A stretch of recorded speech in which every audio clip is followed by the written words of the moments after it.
Brad Wyly is from the Houston Bar Association Speakers Bureau. He is chair of the Professionalism Committee of the Houston Bar Association. He's an adjunct professor of law at the University of Houston Law School. He represents people who have bad injuries, and also he'll represent people in complaints that they have against their insurance companies. He's been in practice with his own firm since 2007, and he's going to talk about lawyers, and I'm not sure exactly what he's going to say, but that's okay. He's on the Speakers Bureau, and I give you Brad Wyly. Thank you, Bob. I appreciate the introduction, and thank you all for having me. I have a lot to say on this topic that probably would go well past the time allotted. So my thought, as what I thought to be the most productive way to do this, I think, is to give you just a very brief background of why I think, what I think are some of the most important things that lawyers have done or contributed to our country and continue to do so, and then kind of open it up to questions from y'all, because I really am interested in hearing your questions and some of your experiences, because I imagine that some of you have probably had interactions with lawyers that were bad, and some of you have probably had experiences with lawyers that were good. So I know that can sort of run the gambit, but in regard to what lawyers have done for our country, the most obvious thing is lawyers wrote the Constitution, and over the last 240 plus years, lawyers have been the number one defenders of the Constitution for Americans, and they continue as well to enforce the rule of law across our great country at the federal, state, and local level. And that is such a broad topic, because how the Constitution affects our lives, is just well beyond the scope of this. But in the context of criminal courts and the criminal justice system, lawyers are the ones that hold the state to their burdens of proof. In regard to the civil system, lawyers make sure that your rights are protected. If the government is infringing on your rights, or if your employer is, or if a company is, or if an insurance company is, lawyers are the ones that you're going to likely call to represent you and hopefully get the dispute that you have resolved. I see the number one role of lawyers, in my opinion, is to resolve disputes. And that's how our system is based. That's how our system has always been based, is to allow the court systems to work out any disputes between individuals or between the state and individuals. So I told you I would be brief, and that's pretty much all I had to say about my thoughts on why lawyers are important. I'd be happy to share some of my personal experiences with you, but before I do some of that, I wanted to see if y'all have any questions. Sure. Mark? Hi, Brad. I'm one of the lawyers here. I'm an immigration lawyer. Like you, I have my own place. Started my own practice in 2006. And one of the things, and this is more of a question about the Houston Bar and organizations like Rotary. Wanted to ask, what has the experience been for the Houston Bar over the last year? I've been quite surprised that for hours, although I want to get back to in-person meetings as soon as we can, but the Zoom meetings for Rotary have been okay. They really have. Have you seen membership in the Houston Bar Association go up or down, or has the activity increased? What do you think of all that? Thanks, Mark. And I want to say you're probably pretty busy with the immigration right now. I would think, that has been I have a friend who's an immigration lawyer. He's been very busy, but thank you for the question. I can only speak to my experience with the Houston Bar. I'm a co-chair of the Professionalism Committee, and I started my my chairmanship right at the beginning of COVID. And so everything has been over Zoom.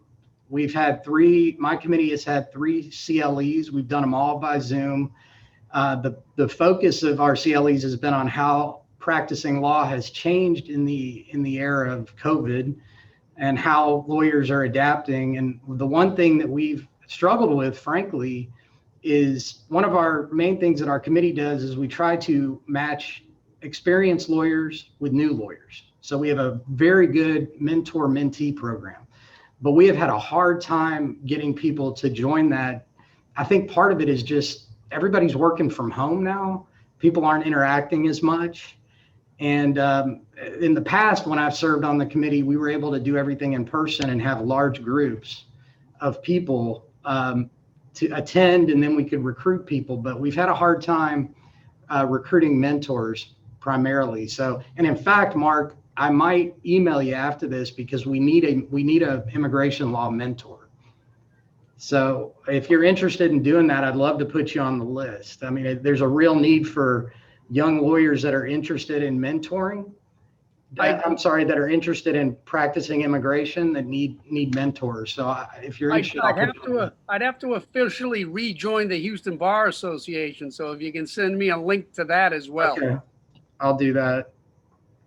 But I think my understanding, and I can only speak for my committee, but the Houston Bar Association has been putting on events. Things have been happening. I think they're planning on doing the annual harvest campaign and Christmas party thing. So that I think is in the works. So we're slowly getting back to normal.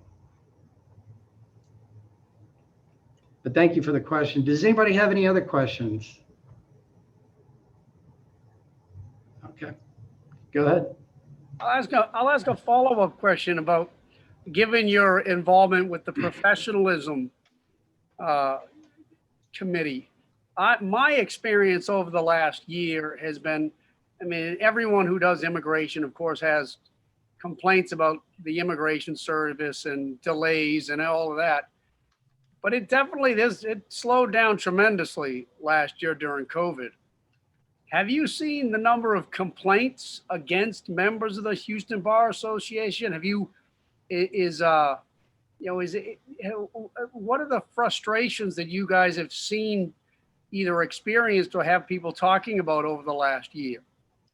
The main issue that we've seen is with young lawyers not being able to get in a normal environment, young lawyers who are just starting out. Mentoring is so important for those lawyers. I know from personal experience, when I started working as a lawyer, I had a very good mentor. And, I learned a lot of things to do and things not to do from that mentor. And that was from being in the office with them on a 9 to 5 or 9 to 6 basis every day. The issue with COVID is once COVID happened, everybody started working from home. So these young lawyers were not able to get have not been able to get the mentoring that they normally would. And so that was the main issue that my committee addressed and was trying to address with our CLEs and our mentorship program, was making sure that the young lawyers were being mentored in a way that would help us ensure that they, were good, competent, professional lawyers as they matured in their careers. But as far as the number of complaints, I can't speak to that because those don't go through our committee, Mark. They go through those go through the state bar committee. So I don't know the answer off the top of my head to that one. Well, if I could, one last follow-up. You mentioned the state bar. Just recently, in the last few weeks, the last month of my mandatory CLE is this month. So I've been doing a lot of CLEs, and the state bar has some really nice ones about, for me, a topic that was more important this year than in the past. That is burnout among lawyers. And I think there's been there's been so much pressure during COVID, and everyone is alone. And it was interesting to have the group. I feel bad. I can't remember the name of the organization within the state bar that handles people who are going through depression or alcoholism or drug use or whatever. But they put on a series of really, I thought it was really well done shows, CLEs rather, about some of the programs they have and, different things people can do, because this past year was new to everyone. I've missed, just to let you know, I've missed the last 3 or 4 Rotary meetings. And I noticed that when I'm not here on Fridays, I could feel it after a couple of weeks. There's such, benefit for organizations like this. And I think you're right. When it comes to being the mentor program, often it's not even the formal mentoring. It's just being around people and knowing what other people have gone through. I was just going to say, I can speak from personal experience to being, I'm a very social person. I love being around people. I love talking to people. I love hanging out with people. And, it affected me personally having to work from home. My wife and I got in more than a few arguments that first couple of weeks where we're both trying to figure, because she worked from home all the time. And all of a sudden now I'm working from home. And so that dynamic was touch and go for a while, but we got through it. But I really missed the camaraderie of being in an office environment, being able to hang out with my colleagues, going to social organizations, social events. And I know a lot of lawyers that I know have been affected by that as well. And I think, I've heard that I've heard that, the level of alcohol abuse has gone up in the profession during COVID, and drug abuse and things like that. And I think it's just people are dealing with a lot of things like not being able to go on with their normal lives.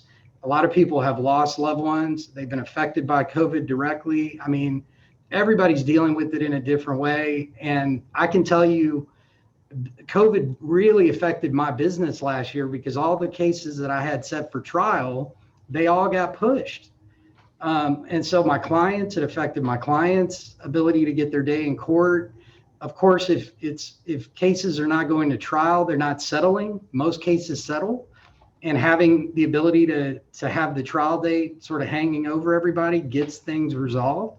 And the courts effectively shut down for almost an entire year. And I think it's going to take several years to catch up at the very least. I have a question on that subject. Sure. How do you think this is affecting, like you talk on your side, and my sister's going through a divorce that she's felt the effect of this, but how with the judges now having all this time off of not having cases and then having to do everything virtually, how does that change the dynamics of how you're approaching a judge and how you're presenting your case? Because I've watched this with my sister and it's been very frustrating, because I know you don't get the same body language through a Zoom as you would in a court. What's your take on that? I think that, so my take is, and my observation is the courts have been able to do a lot of things by Zoom that normally we would all have to get in our cars and drive down to the courthouse and park and, walk up, because the elevators never work down there. So you have to walk up the stairs. I mean, I will be honest, I think there's going to be some major improvements as a result of this, because a lot of that stuff that I don't bill by the hour. Okay. I typically work on a contingency fee. So I only get paid if I get a successful recovery for my client. But defense lawyers do bill by the hour. Mm-hmm. And so if their clients have to pay for them to get in their car and go downtown and park and walk up the stairs, I mean, that adds up, right? And it affects me in a different way. I put those hours in, and, it's just more hours that I'm working that I'm, not getting paid by the hour. So I would like things to be more efficient. And I think that Zoom has made things more efficient because a lot of the judges are doing what we're doing here today. We're talking to each other. We're passing information back and forth. We're learning. The judges are doing the same thing. And I think that that's going to be the case going forward. I think that most hearings are going to be by Zoom, unless for some reason there's a real contentious type thing that the judge needs to get everybody in the room, I think that's going to be the exception. I think the majority of things can be done by Zoom. In fact, I'm doing a lot of my depositions in my cases, like deposing doctors, deposing fact witnesses. I'm doing all that by Zoom, because why do I want to get in my car and drive across town and deal with Houston traffic, or get on a plane and go to another city? All of that can be done by Zoom now. So in a lot of ways, I think it has improved the practice of law. I think it's going to make it more efficient. I think it's going to save people money. I don't think a lot of defense lawyers are going to be particularly happy about some of this stuff, but I think in all, there's going to be an improvement in the way things are. Now, the one thing I will say is I don't believe that jury trials are ever going to be in this format. I think that jury trials will have to be done in person, because you just can't have a jury trial, in my opinion, remotely. You have to have people in the room, because it's hard enough to get 12 jurors to pay attention to you when you're there. So if they're at home on Zoom, you got 12 people, they got kids running around, maybe they've got young children, or they've got the TV on. I think that's a recipe for disaster. They've tried it. It hasn't gone well, but they have been doing in-person juries. They started that up several months ago, and I've heard sort of mixed results from it. But that's the one thing that I think people are still going to have to go to jury duty and criminal cases and civil cases. And frankly, I think that's a good thing, because I don't think there's really an alternative to it that works. Thank you. Sure. So, yeah, sure, Jorge. So this is not a political question, but it may sound like it. Yeah. As a lay person, you hear, stuff that don't matter to me, but it's very sensational, like whatever, is Deshaun Watson guilty or not, or some other stuff. Is there anything pending either in Houston or Texas, legal-wise, that is actually of consequence and maybe important on the road that you think that maybe it's not getting the publicity that Deshaun Watson's? Yeah, it's funny. I mean, there are a lot of things. There's a ton of things, that are happening that I think aren't getting covered enough, because things get drowned out, because there's a lot of noise around things like Deshaun Watson that just sort of sucks all the oxygen out of the room. There are some bills that are currently in the Texas legislature that I think are somewhat concerning. And again, this is not a political statement, but it's a fact. And I can tell you from my position, I represent people that get hurt, seriously injured, and killed sometimes. And a lot of those cases involve trucking and truck drivers. And most of those type of wrecks happen because of a lot of reasons. It's not just because the truck driver took his eyes off the road or something like that. There's usually a story behind it. It's often that the truck driver is driving over hours because they're being pushed because they get paid by the mile. And so they're trying to drive as far as possible, as fast as possible. The incentives can be bad. There's trucking companies that just flat out do not follow the rules. I have a case right now with a garbage truck company in Houston that's sending 30,000-pound garbage trucks all over the city every day that do not follow the rules. They have drivers that aren't even certified as truck drivers, meaning they don't have their commercial driver's license. These drivers aren't qualified to be driving these trucks. They don't train them. And I have sued this company, and I took their owner's deposition, and I pointed out all these things that you're not following the rules. Every time your drivers are getting pulled off the road, about 50% of the time, they're taking them out of service because they're over their hours, or there's something wrong with the truck. It's just very dangerous. And not surprisingly, this company has been involved in multiple lawsuits where people have been injured. And so even after I took the guy's deposition and he admitted that, yeah, we need to do better, we don't follow the rules, I pulled up, their data a couple of weeks ago, public data about the number of times they're pulled off the road and for what reason. And they're doing the same thing even after I've sued them. So but they haven't had a verdict against them, and they haven't had a judgment against them. So one of the ways that to keep companies accountable is by filing a lawsuit and getting a verdict that they have to pay. That's a financial incentive for them to follow the rules. The reason I bring all this up is there's a bill that's going through the legislature that aims to limit the liability of trucking companies, even though our state currently leads the nation in trucking accidents and trucking fatalities. And I bet you that a lot of you probably haven't even heard of this bill, but look it up. The version of it just passed the House. It's House Bill 19. And I think if it passes and it limits the liability of trucking companies, do you think that's going to make them more safe and be an incentive for them to be safer? Or do you think it's going to be an incentive for them to continue to operate or even be more dangerous because there's no way to hold them accountable? Or they make it more difficult to hold them accountable. I mean, in my opinion, one of the main things that lawyers do is when you have, and I may make this clear, there are trucking companies that follow the rules, and they're good companies, and they do everything they can. And sometimes you do everything you can and an accident happens. That's life. But that's not what we're talking about, because there's a number of companies that don't follow the rules and they endanger everybody. And if you limit their liability, you're effectively preventing attorneys and courts and juries from holding them accountable. And that we know if you're not holding people accountable, that creates incentives for people to continue to behave badly. I don't know. I hope that makes sense, but that's one thing that has not gotten a lot of publicity that I think should get more publicity. Yeah. Because it affects my client. Brad, let me just say that it's one of the things that we have in this country is an open court system where if you have a complaint, there is a judge who is there on his bench and he's waiting for you to bring that complaint and he'll listen to it.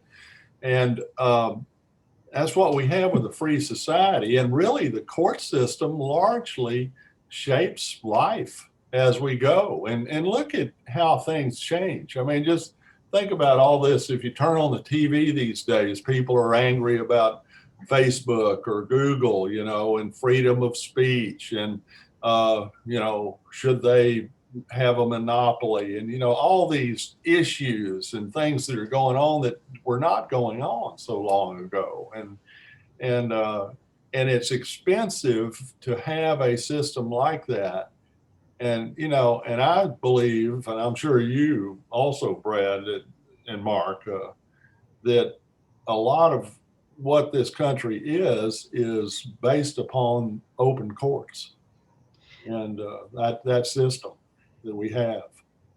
Bob, I think we take it for granted that we have open courts. And I think we have to be very careful about that, because one of the great things in our system is that if you have a dispute, a civil dispute, you have a right to a jury trial. And that means you have people in your community that will come down and hear your case and pay attention. My experience with juries is that they almost always pay attention. And even though I don't always agree with the results, in my cases, I can see that where they're coming from. And frankly, I think in some cases that I've lost, I think they got it right. And in cases that I've won, for the most part, they got it right. So juries are hugely important, and they do act as a way for any person. Doesn't matter how much money you have or how much power you have, you can go get your day in court. And that is hugely important to our system. And there's sort of been this idea that like there's these runaway juries and juries have become unaccountable and things like that. And that is just not my experience. And I can speak for the judges in Harris County. Were recently asked, this was probably been about 5-10 years ago, but they polled them and they said, do you think there's a problem in our court system with, frivolous lawsuits and runaway juries and things like that? And almost 90% of them said they haven't seen any evidence of that at all. And the reason for that, just so you know, is because our system has checks. So if somebody files a completely baseless case, it's almost never going to get to a jury because the trial judge will throw it out.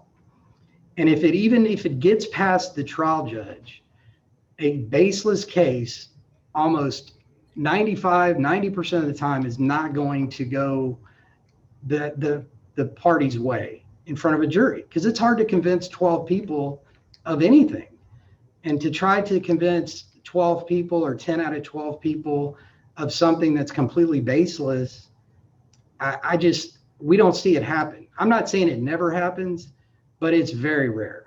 And I certainly, as somebody who doesn't get paid by the hour, I don't want to waste my time and money and my client's time litigating baseless cases. So the fact of the matter is, if the jury does get it wrong, or the trial judge, there's an appellate court above that trial judge that will look and review that result. And if it's wrong, the appellate court will overturn it. And even above the appellate court is the Supreme Court. So there are even when you hear about cases where, juries give out big verdicts or something like that, and it seems pretty sketchy, there's an appellate court that is likely, if that case has no merit, is likely to overturn that verdict. I mean, what happens is the news will report, a $1 billion verdict for something, but they never give you the whole story because that's the verdict. But that's not what actually gets paid.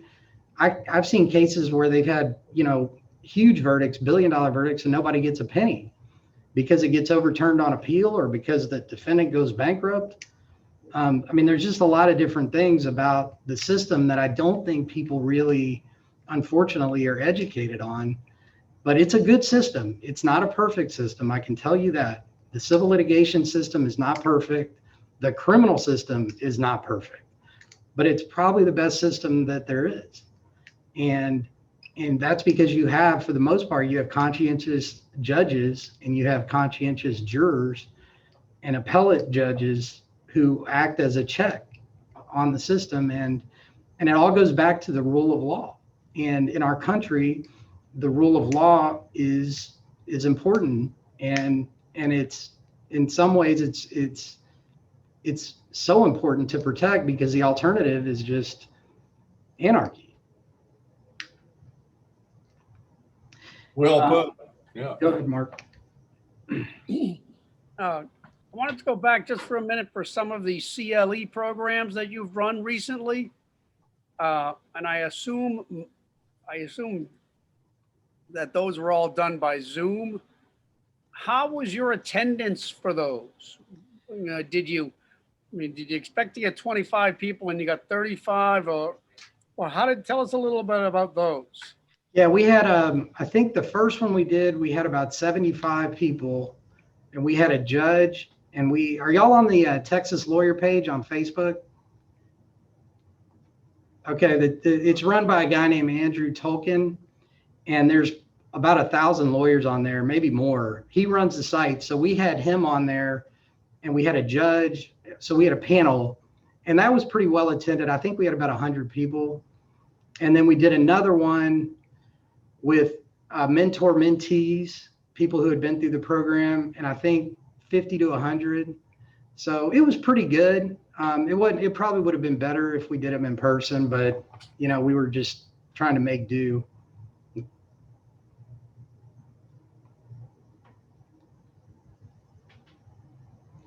Well, one question that I've heard through the years about that's always commonly is asked lawyers is, if you are a lawyer and you're representing a murder defendant and you know that he did it, that he's guilty of murder, how can you represent that guy? And I wondered, Brad, if you wanted to tackle that, or if... Well, Bob, I'm probably not the best just because I don't do criminal law, but I have friends who are criminal defense lawyers, and the way they've always explained it to me is look, it's my job to put the state to their burden of proof. And whether my guy did it or not, he doesn't have to, when he walks in the courtroom, he or she, the accused, there's a presumption of innocence. And the state has a very high burden to carry. It has to prove beyond a reasonable doubt that my client did it.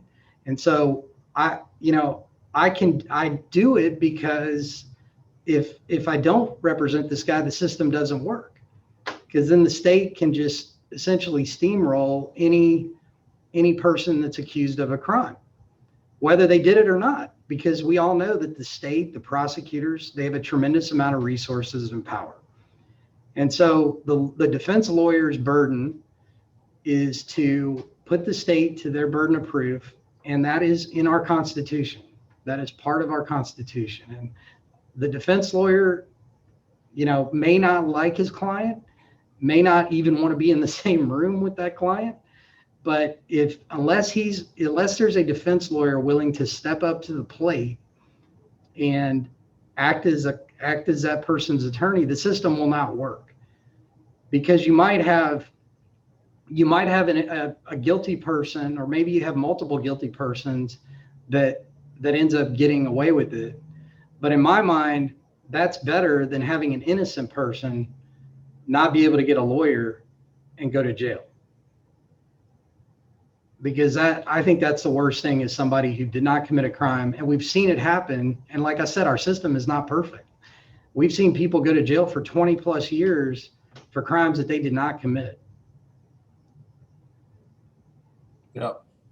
Yeah, that's what I have heard through the years, is essentially that our criminal justice system, sociologists will say that gauges how advanced a society is how advanced is the criminal justice system, and that our system is skewed just the way you said, Brad. It's skewed in favor of the defendant, because we'd rather let a few guilty guys free than convict innocent people. And that's where we're coming from with that. And it's been over the history of this country.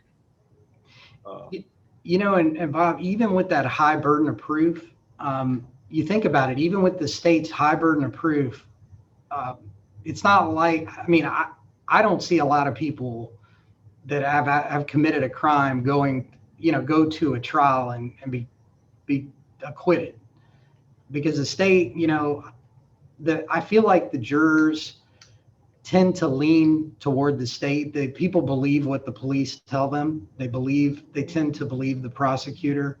So even though the defense and the defendant does have the burden is in their favor, I just feel like the system in itself, you can see it in the results. There is mass incarceration.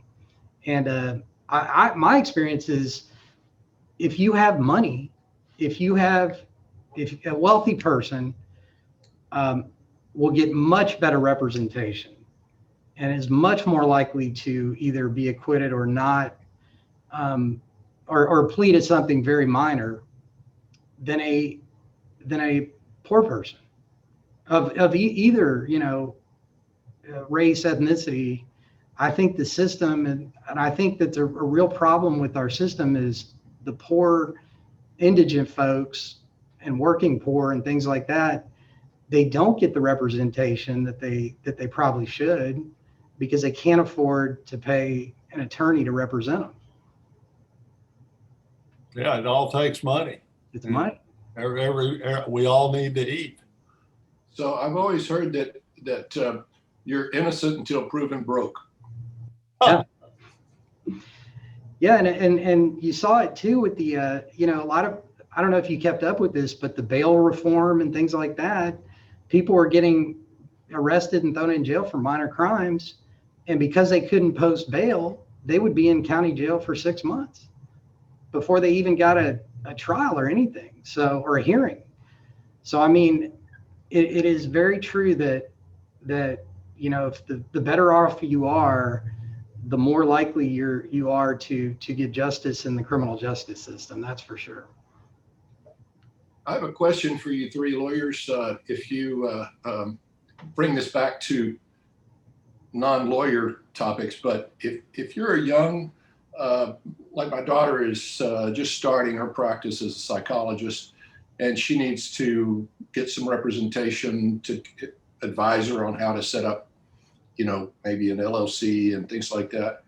How would she go about finding someone? And I told her, don't take any of my friends. We're all 70 and above. Get someone closer to your age so that they can be with you for a career rather than, 6 months or something. So how does one go about approaching the bar and getting some recommendations or getting some references as to who would be really, really good for her as she goes forward? So typically the best way to find a lawyer is to ask, if you know a lawyer, to ask a lawyer that you know for recommendation. That's usually probably the number one way that I would recommend doing that. There are services like super lawyers that you can look specifically for a business law. It sounds like what she would need would be a business law attorney. And then, so super lawyers is a good one. Board certified. You can search board certified. That's a good one too. And the other way to do it, frankly, is to Google and look at reviews. Reviews are a great way. And just like you would if you're going to a restaurant or something and you go and you Google and you say, oh, this restaurant has 100 great reviews, it's probably going to be pretty good, So, and even if you get a recommendation from a friend or a lawyer, you should always get on Google and do your research on that lawyer. Every lawyer has a website, or should, and most lawyers have a Google page which will have reviews, and that's probably those would be my recommendations. I don't know, Mark or Bob, if you have any additional. Well, it turns out the Houston Bar actually has a lawyer referral arm where you can phone the Houston Bar and they will direct you to a lawyer. And I think under their rules, the lawyer will speak for free with you for 15 or 20 minutes. And it would be a lawyer who carries malpractice insurance and works in that area wherever you need the lawyer. So I think, from what I've seen, that seems to work pretty well. Yeah, we refer cases that we don't take. We refer them to the Houston Bar, and it's a Houston Lawyer Referral Service. We refer people there all the time. Yeah. Yeah, that's what I was going to say. Occasionally, if somebody comes to me, I'll tell them, tell me what your issue is. And if it's something that I don't know, I have my own network of people that I send cases to. But if it's even beyond that, we've got a group called the American Immigration Lawyers Association. They have a local group here.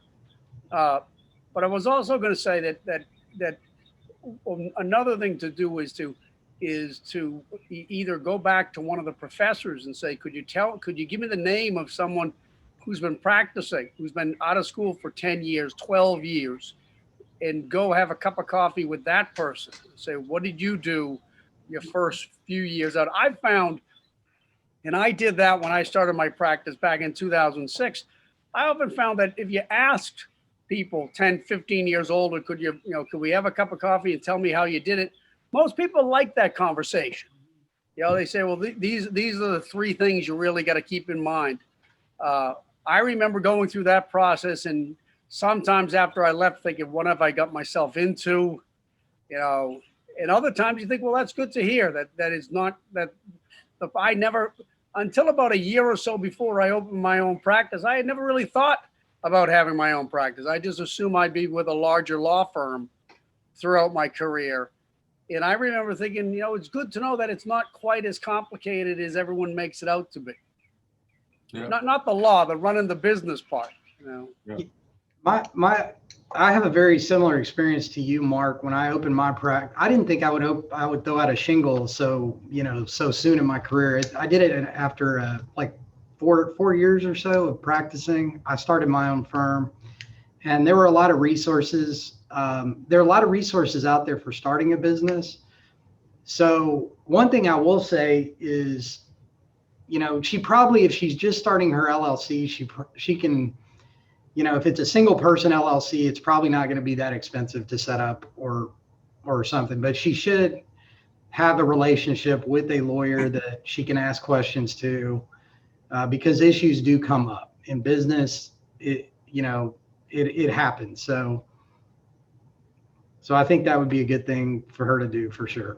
Yeah, that's good. Well, listen, Brad, I'm showing according to my computer 12:59. So this is like a radio show or something. I mean, this is running well, and I want to thank you for doing this, for preparing for us and delivering and doing a great job. Let me make a brief remark. The question in the beginning was what experiences we have with lawyers. I share with you, I'm married to a lawyer. I can report only good experiences. Thank you. That's good. Thank you for having me. I really enjoyed this. Very Well, good. what I have to, if I may add to that, I started my practice. I'm the one Wolfgang's talking about in 1976. That's a bit before 2005 and 2006, but stick with it. It's been extremely beneficial and it's been very good. And of course, I don't practice anymore. Thank you. What type of law did you do? Corporate, business, transactional, a lot of international also because of the language and all of that. Sure. They're very good. Well, John.